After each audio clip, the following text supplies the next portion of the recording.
প্রাচীন এক শান্তিপূর্ণ রাজ্যের রাজকন্যা রুফাইদা বাস করতেন। তিনি ছিলেন দয়ালু, বিনয়ী ও প্রজ্ঞাবান। রমজান মাস এলেই তিনি নিজ হাতে ইফতার প্রস্তুত করতেন এবং দরিদ্রদের মাঝে খাবার বিতরণ করতেন। ইফতারের জন্য তার সবচেয়ে পছন্দের খাবার ছিল খেজুর, কারণ আমাদের নবীর সুন্নত অনুসারে খেজুর দিয়ে ইফতার করাকে উত্তম বলা হয়েছে।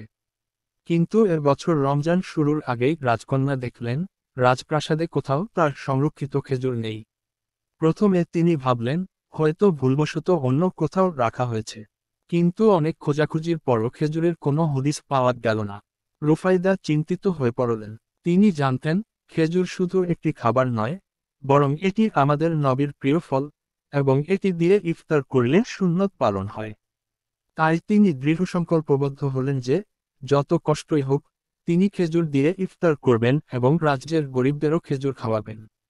তিনি তার বিশ্বস্ত সেবিকা ও বন্ধুদের ডেকে পাঠালেন এবং খেজুর খোঁজার জন্য রাজ্যের বিভিন্ন বাজার ও খেজুর বাগানে লোক পাঠালেন। কিন্তু সবাই হতাশ হয়ে ফিরে এলো, কোথাও খেজুর পাওয়া যাচ্ছে না। এক বৃদ্ধ আলেম রাজকন্যাকে বললেন, হয়তো আল্লাহ তোমাকে পরীক্ষা নিচ্ছেন, যেমন তিনি মুমিনদের সবসময় পরীক্ষা করেন। তোমার ধৈর্য ধরতে হবে এবং আল্লাহর উপর ভরসা রাখতে হবে। রাজকন্যা তার প্রাসাদের নির্জন কক্ষে গিয়ে 2 রাকাত নফল নামাজ পড়লেন এবং আল্লাহর কাছে দোয়া করলেন, হে আল্লাহ, আপনি যদি চান, তবে নিশ্চয় আমি আমার রাজ্যের মানুষের জন্য খেজুরের ব্যবস্থা করতে পারব। আমাকে ধৈর্য ও সঠিক পথ দেখান।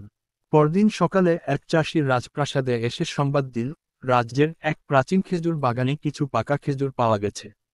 রাজকন্যা নিজে সেখানে ছুটে গেলেন। সত্যি, সেখানকার একটি পুরনো খেজুর গাছের নিচে কিছু পাকা খেজুর পড়েছিল। রাজকন্যার মনে পড়ল, কুরআনে বলা হয়েছে, যে ব্যক্তি আল্লাহর উপর ভরসা করে, আল্লাহ তাকে অপ্রত্যাশিতভাবে রিজিক দিয়ে দেন। সূরা তালাক 3। তিনি বুঝতে পারলেন, আল্লাহ তার পরীক্ষা নিয়েছেন এবং তার দোয়া কবুল করেছেন। রাজকন্যা সেই খেজুর সংগ্রহ করে রাজপ্রাসাদে ফিরলেন এবং ইফতারের জন্য সবার মাঝে তা বিতরণ করলেন।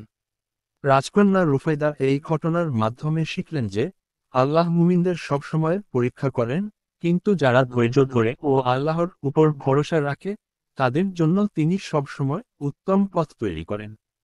এভাবে রমজানের পবিত্রতা ও ধৈর্যের পরীক্ষার মধ্য দিয়ে রাজকন্যা বুঝতে পারলেন, শুধু খেজুর দিয়ে ইফতার করা নয়, বরং আল্লাহর প্রতি আস্থা রাখা ও দরিদ্রদের সাহায্য করাই রমজানের মূল শিক্ষা।